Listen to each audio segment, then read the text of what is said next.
नमस्कार. दिव्यकाळ बातमीपत्रामध्ये आपले स्वागत आहे. आजचा आमचा विषय प्रवाशांची लूट, ज्येष्ठ नागरिक बेहाल आणि टॅक्सीवाले मालामाल. सूत्रांकडून मिळालेल्या माहितीनुसार आम्ही दादर पूर्व रेल्वे स्थानकाबाहेरील ट्रॅफिक आणि प्रवासी त्रासाचा मुद्दा समोर आणत आहोत. दादर पूर्व शापूर हॉटेल ते स्वामीनारायण मंदिर आणि काही वेळा प्रीतम हॉटेलपर्यंत हा परिसर कायमच ट्रॅफिकच्या विळख्यात अडकलेला दिसतो. येथील फुटपाथ व्यापाऱ्यांच्या ताब्यात गेले आहेत. काही ठिकाणी दारूची दुकाने असल्यामुळे दारुडे सार्वजनिक ठिकाणी उभे राहतात, ज्यामुळे महिलांनाही त्रास होतो. रहिवाशांना पायी चालणे देखील कठीण झाले आहे. टॅक्सी चालकांची मक्तेदारी तर वेगळीच.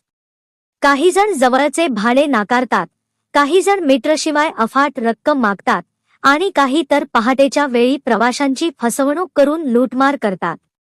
प्रवासी त्रासलेले आहेत, पण टॅक्सीवाले मात्र मालामाल. सूत्रांनी दिलेल्या माहितीनुसार शेअर टॅक्सीकरिता आरटीओ आणि ट्रॅफिक विभागाने काही नियम घालून दिले आहेत, पण त्याकडे कोणीच लक्ष देत नाही. 2 ते 3 शेअर टॅक्सींची परवानगी असतानाही 20 पेक्षा जास्त टॅक्सी उभ्या असतात आणि त्यामागे असतात काही राजकीय गॉडफादर आणि त्यांची चिरीमिरी व्यवस्था. कैलास लस्सीपासून स्वामीनारायण चौकापर्यंतचा Dadasaheb Phalke road one way करण्यात आला असला तरी या भागातील ट्रॅफिकचा गोंधळ थांबत नाही. बीएसटी बस, प्रवासी आणि पादचारी सगळेच या अव्यवस्थेचे बळी ठरत आहेत. ट्रॅफिक पोलिसांची चौकी समोर असतानाही या सर्व प्रकाराकडे दुर्लक्ष केले जाते.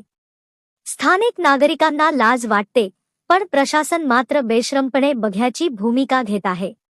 हा आहे दादरचा ट्रॅफिकचा गोडबंगाल. आता प्रश्न असा, या गोंधळाला जबाबदार कोण आणि या बेशिस्तीला थांबवणार कोण?